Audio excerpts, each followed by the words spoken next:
and welcome to From Market to Table. I'm Sarah Graham, and with me today is Lillian Krahili. We are glad to have you back. Thank you for joining us again. So today we're doing something a little bit different. Usually our themes are pretty seasonal, but today we're doing an international theme. So we're going to do things from a couple of different areas of the world, and I'm going to get us started off today. I am going to prepare a Chinese chicken and broccoli dish with a homemade hoisin sauce. So regularly, you know, it's easy to pick up a pre-prepared hoisin sauce, but of course, you know, they put things in it for shelf life and to make it last longer and to make sure the flavor's all there, that the flavors aren't things that dissipate. So as always, homemade things are better, and this is a really, really quick hoisin sauce to whip up. It keeps well in the refrigerator for a long time, and if your family ends up being like my family, they want this dish like once a week. These and tacos are like weekly go-tos. Yes, so Chinese chicken and broccoli is definitely in the top 5 for my family. So we're going to start out. Wonderful. Yes, it's delicious, and you can end up preparing it for less money and more flavor than you can do for Chinese takeout, and then you can choose your chicken and make sure you're getting a high quality chicken that's lived a good life before it became your dinner. Exactly.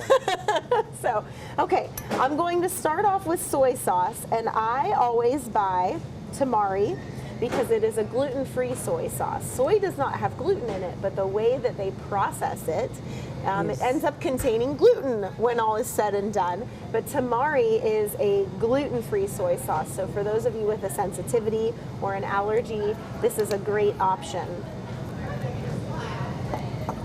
If I can get my lid off here. There we go. Okay, so we need 1/4 cup of soy sauce, and we're just going to put everything in. See if I can get this plastic piece off to speed this up. We're going to put everything in a bowl. Yeah, we're just going to throw everything in a bowl and whisk it all together once we have everything in there. So 1/4 cup soy sauce, whatever you prefer, whatever brand and type you prefer.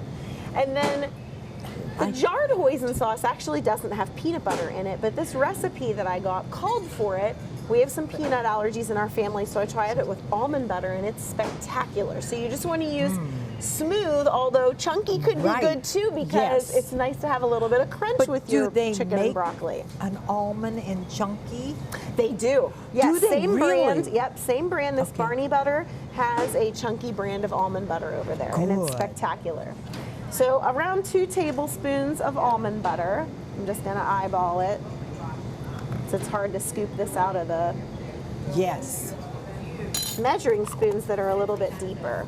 All right, then I have a tablespoon of brown sugar,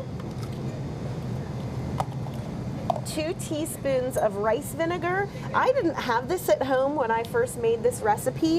We always use apple cider vinegar, and it did not alter the flavor in any way. Good, no, because the apple cider vinegar is more or less a stable. Yes, and if you buy the raw, it's that much better for you. You get some good bacteria in your body then when you consume it. Then 2 teaspoons of sesame oil. I also didn't have this at home, but it gives that little bit of extra like Asian kick or flair to it when you do have the sesame oil. And this is also 2 teaspoons.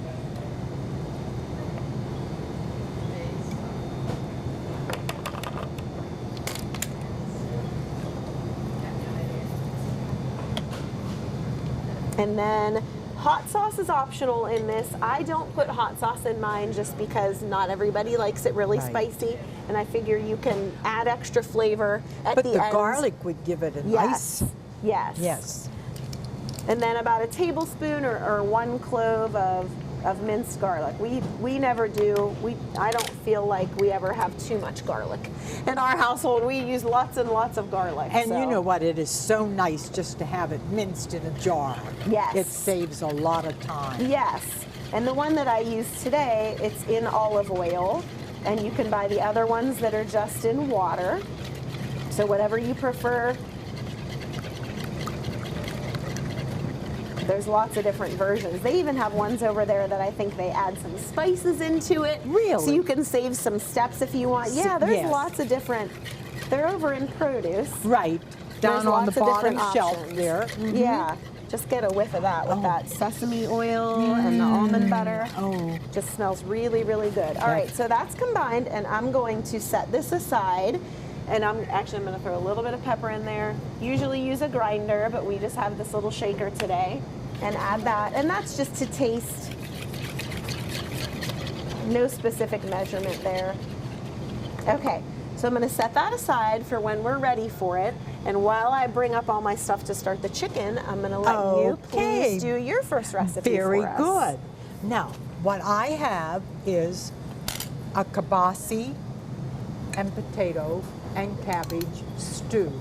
It's very simple to make, wonderful in case you have leftover hot dogs, ham, kielbasa, anything that you may have grilled, you can use in that.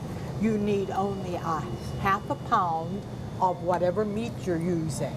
And just slice it up. As you can see, I have it all sliced. And I forgot that in at home.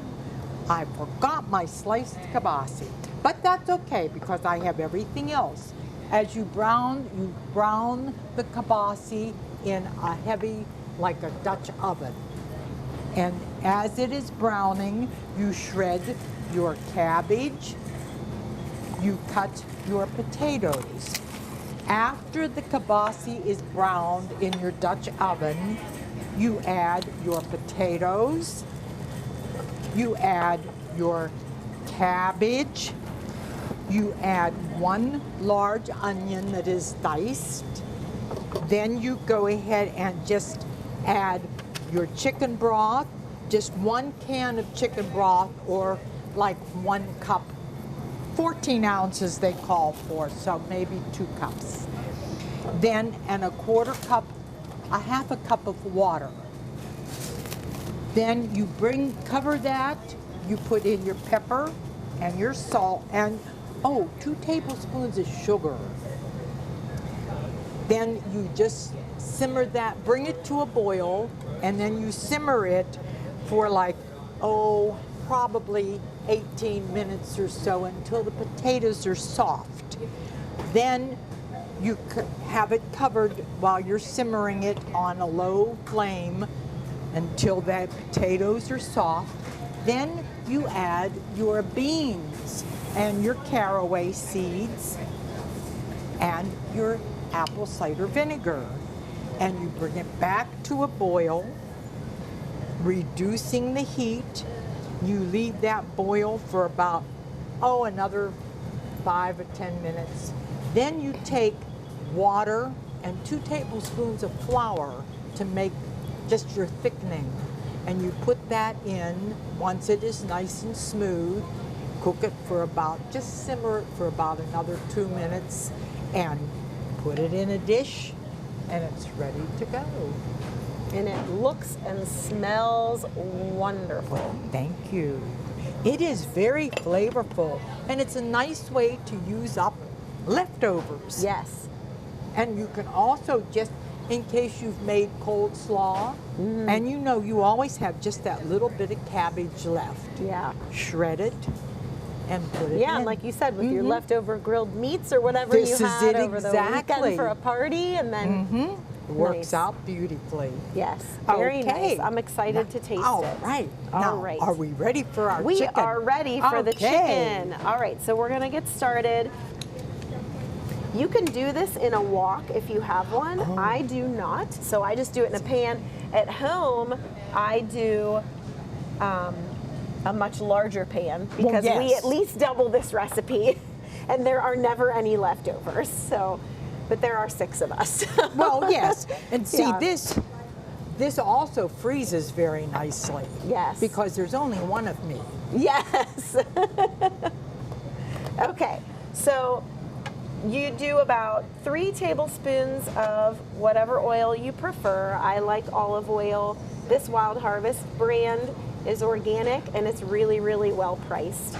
And actually the first step that you're going to do is saute or steam broccoli. I usually buy a head of broccoli and chop it all up, and then that's the first thing that I throw in on a back burner on the pot, and I just put it low and let it steam really slowly and just keep checking it, because you want it to be a little bit crisper than you would normally want it, because at the end here we're going to add the broccoli in and it's going to cook a little bit longer while it combines with everything. So prepare your broccoli to just a little crisper than normal and set it aside. Can you use frozen broccoli? That's what this is. I cheated today and I got frozen microwavable in the bag broccoli and just put it in the microwave for like 2.5 or 3 minutes instead of the 5 that you would normally put it in, and then just set it aside until you're ready to add it at the end. So you have your oil a little bit heated, and we're going to start out again with some more garlic. And I always err on the side of too much instead of not enough. Oh, definitely. Garlic. It gives it a wonderful flavor. Yes, and the scent of garlic cooking in the kitchen. Then take 3 spring onions or green onions and chop them up. Add those to the pan. Now, the first time I made this recipe, it was like a million different steps. So it was like, do the garlic, then add the chicken and cook it, then remove the chicken, then add the spring onions and ginger, and then add this back, and I was like, okay, this is just taking way too much time. Yes. So I thought, all right, I'm just doing my garlic and onions together, and the recipe does call for ginger. I didn't happen to have any ginger root, so I just used the powdered ginger. That's also what I'm using today. But if you have the ginger root, you would just thinly slice it or chop it up very fine and add it at this point so that it can cook down a little bit as well. You'll see that the garlic will brown a bit. You don't want it to turn black at all, or it will have a burnt taste. So our greens, our spring onions are softening, especially the stalky part. You want that to be softened. You don't want that crunch in there with that. You want them to cook down and kind of flavor up your oil a little bit here along with the garlic. So once that's cooked down a little bit, this is looking good. We're going to add our chicken.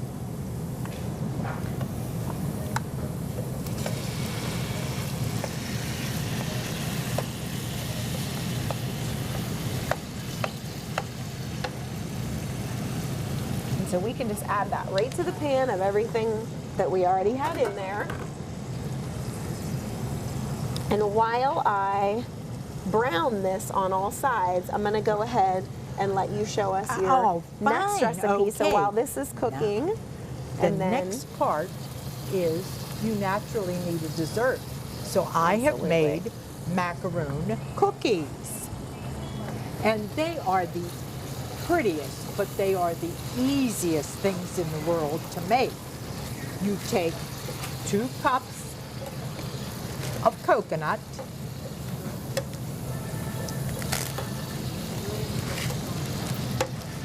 and you fluff the coconut using 2 forks so that it's nice and light.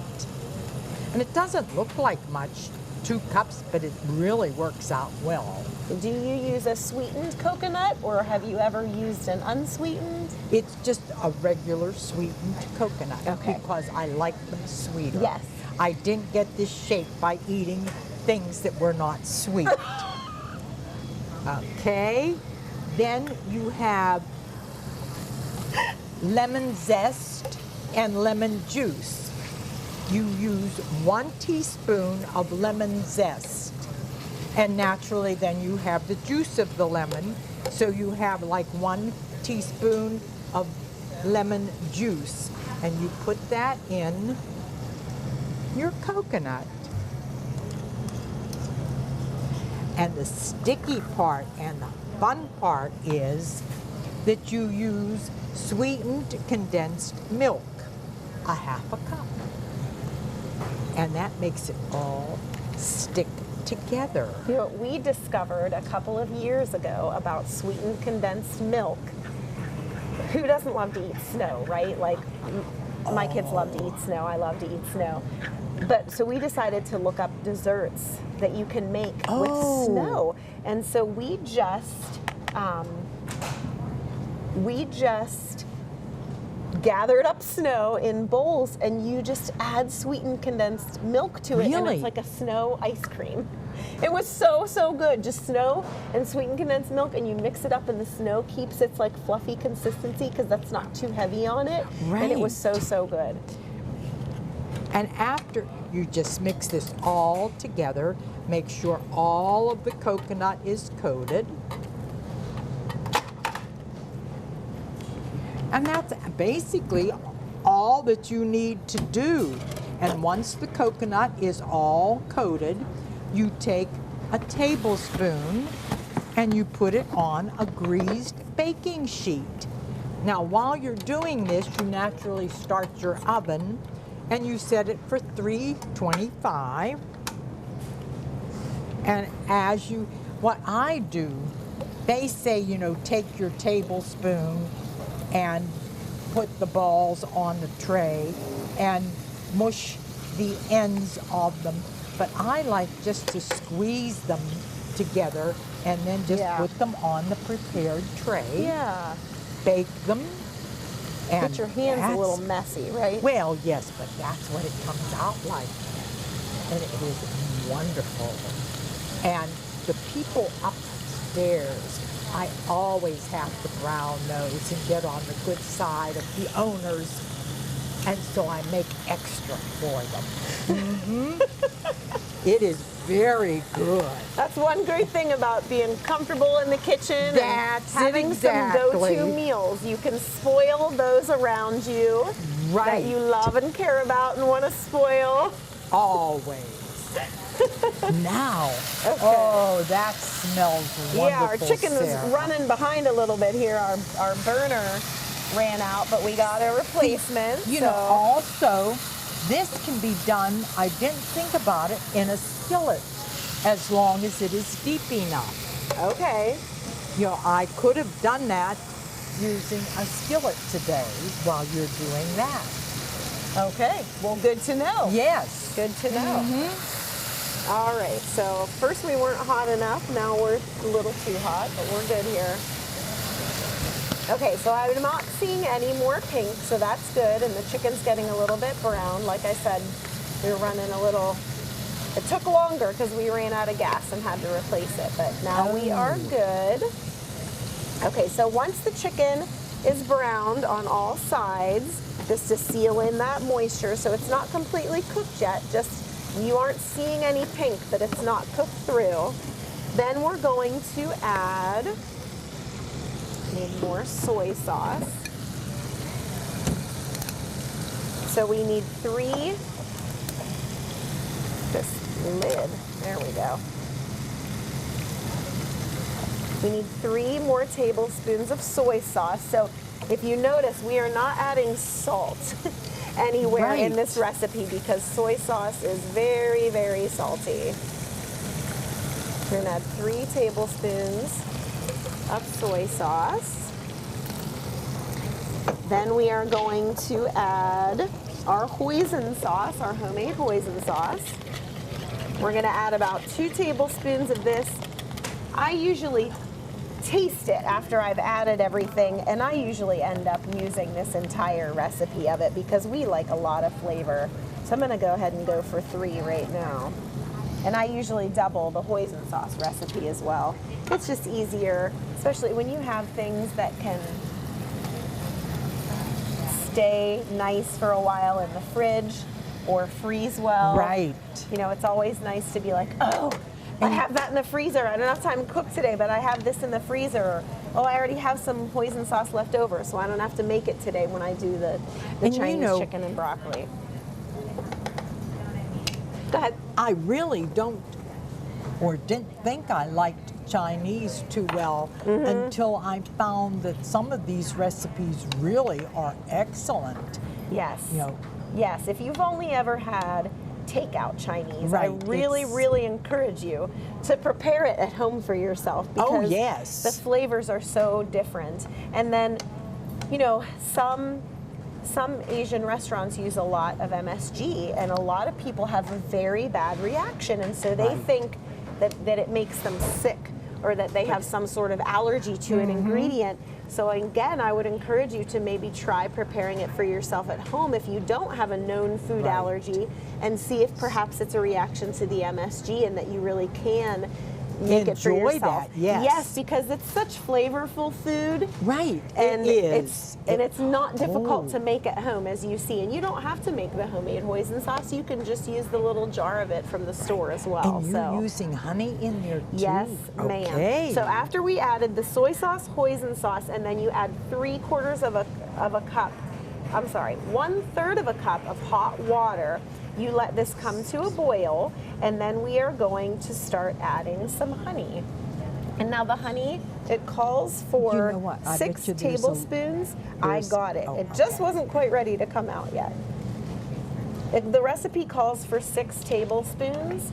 I just add and taste.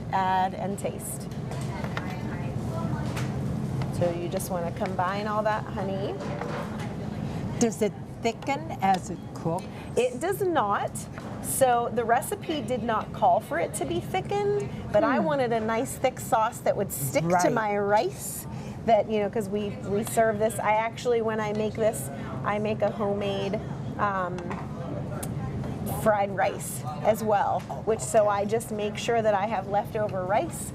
Throw that. So I do this all at the same time, and it works out with, you know, if you time it just right. You got the broccoli going, you start the chicken, you start the rice, you just do leftover rice, and you crack an egg in there, and, you know, mix up to make it look like scrambled eggs, and then add soy sauce, and then I just buy a bag of frozen peas and carrots, and I add that and some soy sauce, and sometimes some of the rice vinegar, the soy sauce, or whatever, and then just let that all cook and flavor together. I just keep it on low while I do the chicken and everything else.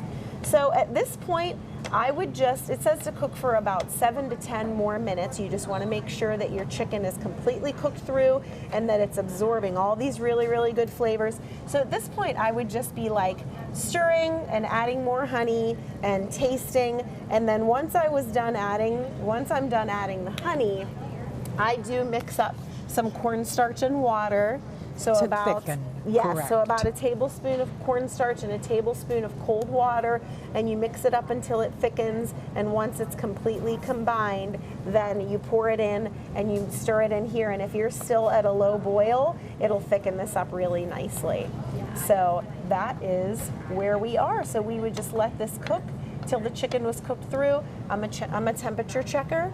I don't trust my eyeballs to know if this meat is hot enough or not. So I always check a couple pieces of chicken just to make sure we're at temperature, because it's never worth getting your family sick, for sure. And sometimes it's done faster than you think it would be, and sometimes it's not done as fast as you thought it would be. I always check it. And at this point, I would turn it down low, put the lid on, get everything else ready, thicken it up, let that sauce thicken, and then we would serve it with our rice. And you can just serve this with microwavable steamed rice, or, you know, whatever you want to serve it with. You can make the rice in the bag that you cook on the cooktop, or you can just microwave like one of the microwavable rices or whatever. It doesn't have to be like this big 3-step process like I make it at home. But once the sauce was thickened, then I'm not going to bother thickening it today. You can see it's not super thin. It does have a consistency to it, but I like it thick. And I like a lot. So like I said, I'd be tasting and adding more hoisin and more honey. Can you use flour in place of cornstarch to thicken? We use cornstarch in our house just because I don't do gluten. Right, that's I have an issue with gluten. So, and the cornstarch thickens it just as well. And you can also use, if you want to add a little bit of nutrients when you're thickening, you can use arrowroot powder. It's more expensive, but it has some nutrients in it. So it's kind of like the difference between using sugar versus using honey that has some trace nutrients, or using maple syrup. You know, if you use honey or maple syrup, you end up with a little bit of nutrition in your sweetness, whereas with sugar, it's pretty much just empty calories, which it's okay, right? We do 80-20, 80-20, right? We got some got some broccoli, we got some fresh chicken that was well taken care of through its life. You got some protein with your almond butter as well as the chicken. So you just add in the broccoli then once your sauce has reached your desired thickness, and then you're just going to stir it to combine. And if your broccoli ended up completely steamed when you cooked it earlier, then you can just stir to combine and it's ready. If you need it to soften a little bit longer, you can throw on the lid for just a couple of minutes and just, you know, check it to see when it's to your thickness. And again, that's, you know, this is when I'm like tasting, you know, making sure everything's soft enough and make sure everything tastes good. And so you would just plate this over rice or whatever you prefer. Well, thank you so much. So I think I'm just going to let that cook for a little bit longer. Okay. Just so we can feed those around us that we love when we stop filming here. So we hope you enjoyed this international themed cooking show. We had some Asian representation here with our Chinese chicken and broccoli and the homemade hoisin sauce. We represented some Polish heritage here with Lillian's very delicious and beautiful looking potato, cabbage, and kielbasa stew. I can't wait to taste this. And I can't wait to get my hands on these, the coconut macaroons, which would originally be like an Italian. They originally came from Italy. So we hope you enjoyed this international themed show, and we hope you have fun playing around with some new flavors and recipes in your kitchen. And until next time, we'll see you at the market.